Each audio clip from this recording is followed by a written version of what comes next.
अस्सलाम वालेकुम। आज जो टॉपिक हम लोगों ने डिस्कस करना है that is about the ripple tank.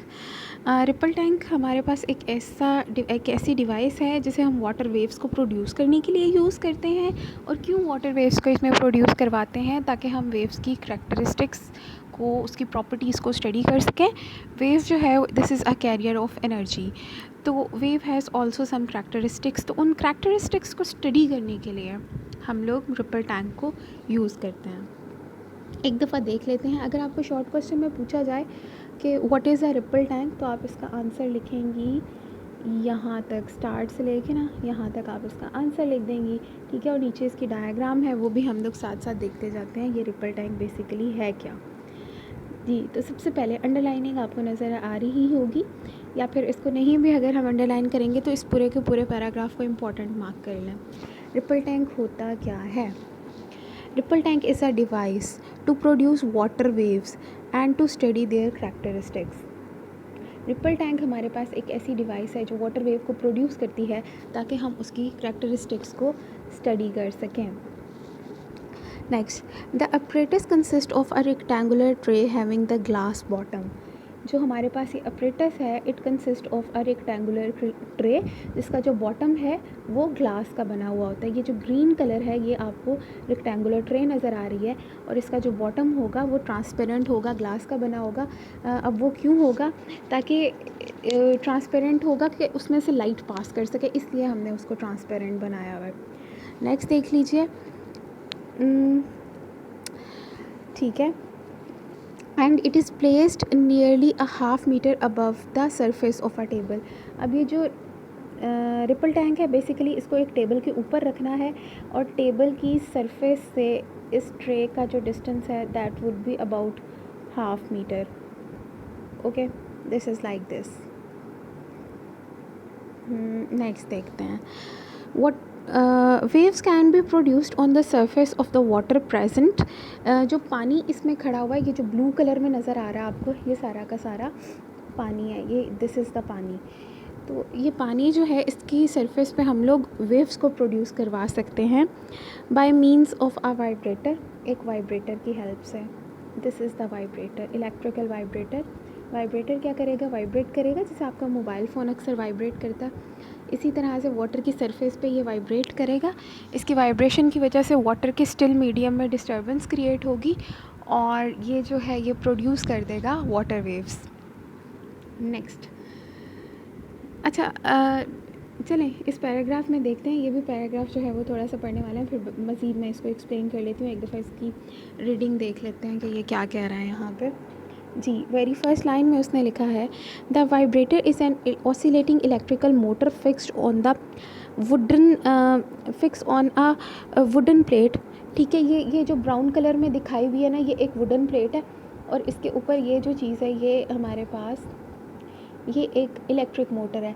Basically ये इसके पीछे ये इलेक्ट्रिकल कनेक्शन भी दिया हुआ है। ये वाइब्रेटर के साथ जो है वुडन प्लेट के ऊपर एक मोटर लगी हुई है, जिसे हम पीछे से ऑन या ऑफ़ करते हैं तो ये वाइब्रेटर चलना शुरू होता है, और उसकी वजह से वेव्स प्रोड्यूस हो जाती हैं हमारे पास। ठीक है, फिर यहाँ पे देखें उसने लिखा हुआ है on setting the vibrator on, यहाँ से। ठीक है, इसको देखें, यहाँ पे उसने ये बताया हुआ है, on setting the vibrator on the wooden plate start vibrating. जैसे ही हम पीछे से वाइब्रेटर को ऑन करते हैं तो वुडन प्लेट वाइब्रेट करना शुरू कर देती है टू जनरेट वाटर वेव्स, और वो वाटर वेव्स को जनरेट करती है consisting of a straight wave fronts. Straight wave fronts बनाती है। वेव फ्रंट्स मीन्स कि वेव की जो डायरेक्शन होती है वो आगे की तरफ, फ्रंट की तरफ प्रोपागेट कैसे करती है, बिल्कुल सीधी, ऐसे ऐसे ऐसे ऐसे। These are called the wave fronts. Diagram में उसको इस तरह से शो किया हुआ है। देखें इस तरह का कोई शेडो हमें नज़र आएगा वाटर वेव्स का, तो ये देखें, अगर आप देख रहे हैं तो ये बिल्कुल वेव जो है ना वो सीधा सीधा ट्रैवल कर रही है। कहीं पर डार्क पैटर्न है, कहीं पर लाइट पैटर्न है, ये भी मैं आपको बताती हूँ क्या है। तो ये स्ट्रेट वेव फ्रंट बनाती हुई, यानी बिल्कुल स्ट्रेट डायरेक्शन में आगे की तरफ मूव कर रही है। Okay, the crest and the trough of the waves appear as bright and the dark lines respectively on the screen. अब इस डायग्राम के साथ मैं आपको ये बताती हूँ कि वाटर वेव्स जो होती हैं वो ट्रांसवर्स वेव्स होती हैं। ट्रांसवर्स वेव हमेशा क्रस्ट और ट्रफ की फॉर्म में आगे की तरफ प्रोपागेट करती है। तो हमने इसके शेडो में ये देखा है कि डार्क और लाइट, डार्क जो है यहाँ पे आपको ब्लू में नज़र आ रहा है और लाइट जो है वो यहाँ पे आपको वाइट कलर में दिखाया गया है। तो जो क्रस्ट है वो हमेशा क्या होती है, ब्राइट में होती है, और जो हल्का वाला रंग है वाइट वाला, ये आपको ट्रफ का कलर दिखाई दे रहा है यहाँ पे। ये फिनोमेना आप लोग अक्सर ऑब्ज़र्व कीजिएगा, कभी आपके घर के फर्श पे जब पानी पड़ा और उस पर लाइट पड़ रही हो, जो छत पे उसका रिफ्लेक्शन जाता है, कहीं पे वो साया सा होता है और कहीं पे वो थोड़ा सा ब्राइट होता है। तो वो जो बेसिकली क्रस्ट और ट्रफ है वो इसी तरह से नज़र आ रहे होते हैं हमें उसके ऊपर भी। नेक्स्ट, यहाँ तक था रिपल टैंक के बारे में हमने पढ़ लिया। अब जो आगे हमने पढ़ना है वो हैं characteristics of the wave. Wave जो है उसकी 3 करैक्टरिस्टिक्स हैं। वेव रिफ्लेक्शन भी परफॉर्म करती है, रिफ्रैक्शन भी परफॉर्म करती है और डायफ्रैक्शन भी परफॉर्म करती है, और ये तीनों वेव की करैक्टरिस्टिक्स हम लोग रिपल टैंक के अंदर ही स्टडी करते हैं। यहाँ पर अब देखते हैं सबसे पहले डायग्राम में, ये एक रिपल टैंक है और ये जो हमें डार्क और लाइट लाइंस नज़र आ रही हैं, ये हमारे पास वाटर वेव है जो प्रोपगेट कर रही है इस वाली डायरेक्शन में। रेड एरो भी आपको वो दिखा रहा है। अब ये वेव जो थी वो ट्रैवल कर रही थी, हमने वेव के रास्ते में एक ये चीज़ रख दी, कोई सी ऑब्स्टेकल यानी कोई सी रुकावट रख दी, कोई सी वुडन प्लेट रख दी, उसके रास्ते में कुछ भी रख दिया। अब वाटर वेव क्या कर रही थी, वो इस तरफ को जा रही थी, जिस तरह पॉइंट करा है उसके रास्ते में हमने कोई चीज़ रख दी। अब ये वाटर वेव इस वुडन प्लेट के साथ या जो भी ऑब्स्टेकल हमने ये रखा हुआ है ब्लैक कलर का, इसके साथ जाके टकराएगी। जैसे ही वो टकराई तो देखें यहाँ पर क्या हुआ, नीचे वाली डायग्राम में, इस वाली में देखें क्या हुआ। जैसे ही वो जाकर उसके साथ टकराई तो उसने क्या किया, अपने आप को फ़ौरन नीचे की स्ट्रेट नीचे की तरफ जो है वो टर्न कर लिया फ़ौरन ही टकराने के बाद। लाइक वो ऐसे जा रही थी और साथ ही जैसे ही वो टकराने के बाद बाउंस बैक हो गई, परपेंडिकुलरली बाउंस बैक हो गई। इस तरह का जो हमारे पास फिनोमेना होता है वेव्स का, उसे हम रिफ्लेक्शन ऑफ द वेव्स कहते हैं। इसकी डेफिनेशन देख लेते हैं, ब्लू कलर में ये डेफिनेशन है, फिर आगे इसके बारे में हम बात करेंगे। When waves moving in one medium, जब एक मीडियम में वेव जा रही थी, लाइक वन मीडियम कौन सा था, वाटर का मीडियम था जिसमें वेव्स ट्रैवल करती हुई आगे की तरफ जा रही थी। Fall on the surface of an other medium, अब दूसरे मीडियम की सरफेस पे फॉल किया, वो जो हमने वुड का या जिस भी का ऑब्स्टेकल रखा था रास्ते में, बेसिकली वो सेकंड मीडियम है, उसके ऊपर जाके वो फॉल की हैं, उसके ऊपर जाके वो टकराई हैं। तो क्या हुआ, दे बाउंस बैक, वो वापस की तरफ मुड़ी, इनटू द फर्स्ट मीडियम, अपने ही मीडियम में, यानी टकराने के बाद वो वापस मुड़ गई, वापस वहीं पे मुड़ी जहाँ से वो आ रही थी, यानी वाटर ही में गई हैं, इधर उधर हवा इधर उधर कहीं नहीं गई, तो वाटर ही में वापस चली गई हैं in the first medium, such that the angle of incidence is equal to the angle of reflection, इस तरह से कि इंसिडेंट एंगल रिफ्लेक्टिव एंगल के इक्वल आया। अब मैं आपको बताती हूँ कि एंगल ऑफ इंसिडेंस और एंगल ऑफ रिफ्लेक्शन जो हैं वो क्या होते हैं। समझाने के लिए आपको मैं दिखाती हूँ, लाइक फॉर एग्ज़ाम्पल ये एक सरफेस है, ये एक वेव आ रही थी इस तरह से, यहाँ पर आके टकराई, टकराने के बाद यहीं से वापस चली गई, यानी बाउंस बैक हो गई। यहाँ पर हम लोग एक नॉर्मल ड्रा कर लेते हैं, ठीक है। तो ये डायग्राम जो है ये कुछ इस तरह से बन जाएगी, लाइक दिस। एक ये एंगल बनेगा और दूसरा ये एंगल बनेगा। क्योंकि ये बिल्कुल सीधी रे आ रही थी तो इसको हम इंसिडेंट एंगल कहेंगे और इस रे को हम इंसिडेंट रे कहेंगे। और यहाँ पर टकरा जाने के बाद वो बाउंस बैक हो गई है, तो जो रिफ्लेक्शन हुई है वो बाउंसिंग बैक को ही हम रिफ्लेक्शन कहते हैं। तो ये वाला जो एंगल बना है ये हमारा रिफ्लेक्शन का एंगल बन गया, सही। तो ये दोनों एंगल्स जो हैं वो क्या हैं, एक इंसिडेंट का एंगल और दूसरा एंगल का रिफ्लेक्शन, ठीक है। ये दोनों सेम होने चाहिए।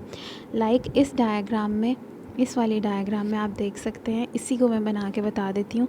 ये इंसिडेंट रे आ रही थी, यहाँ पर टकराई और ये बाउंस बैक हो गई। ये भी इंसिडेंट रे आ रही थी, यहाँ पर आकर टकराई और बाउंस बैक हो गई। ये उसने नॉर्मल ड्रॉ किया भी हुआ है छोटी सी ब्लैक लाइन में, ये। तो ये वाला एंगल एंगल ऑफ इंसिडेंस और ये वाला एंगल जो है वो angle of reflection.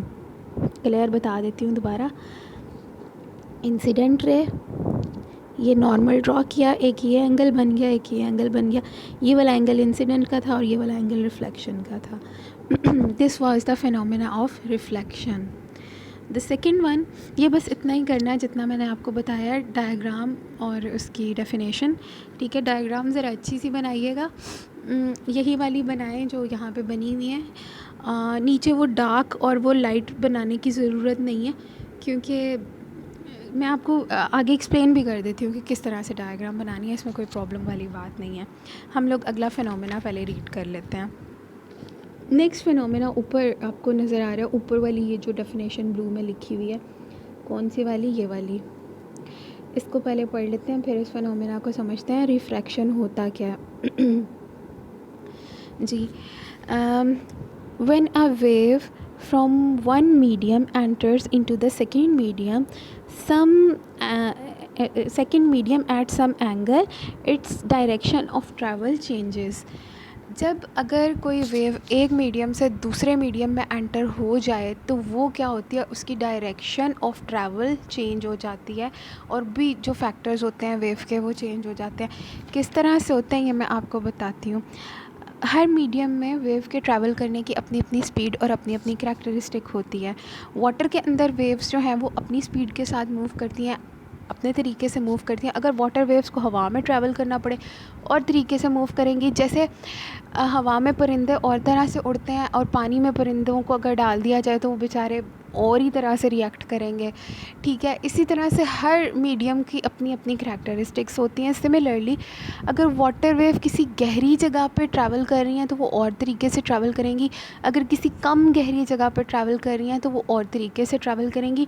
Like sometimes ऐसे होता है कि ऊपर से पहाड़ों पर से पानी आ रहा है और दरिया के ऊपर आ जाता है, तो वेव्स जो वो ऊपर से ट्रैवल करती हुई आती हैं वो और होती हैं, और गहरे वाले दरिया में आके उनकी तरीका ट्रैवल करने का चेंज हो जाता है। तो ये बात है कि एक मीडियम से दूसरे मीडियम में अगर हमारे गहरे डीप पानी से उस पानी में जो शैलो पानी है वहाँ पर भी वेव्स एंटर हो रही हैं, तो भी उनकी डायरेक्शन ऑफ ट्रैवल जो है वो चेंज हो सकती है। उन पे बहुत से फैक्टर, उनकी स्पीड चेंज हो सकती है, a lot of things can change according to the medium. इस फिनोमेना को कहते हैं रिफ्रैक्शन का फिनोमेना, जो इस वाली डायग्राम में उन्होंने बड़ा अच्छा बताया हुआ है। ये जो ऊपर है से, this is the deeper medium and this is the shallow medium. यहाँ पे गहरा पानी है, यहाँ पे कम गहरा पानी है। अब वेव जो है यहाँ पे देखें सीधा सीधा ट्रैवल करती हुई जा रही थी, साथ ही में उनको कहाँ पर आना पड़ गया, शैलो की तरफ, तो वहीं पर से उनकी जो डायरेक्शन है वो क्या हो गई, चेंज हो गई।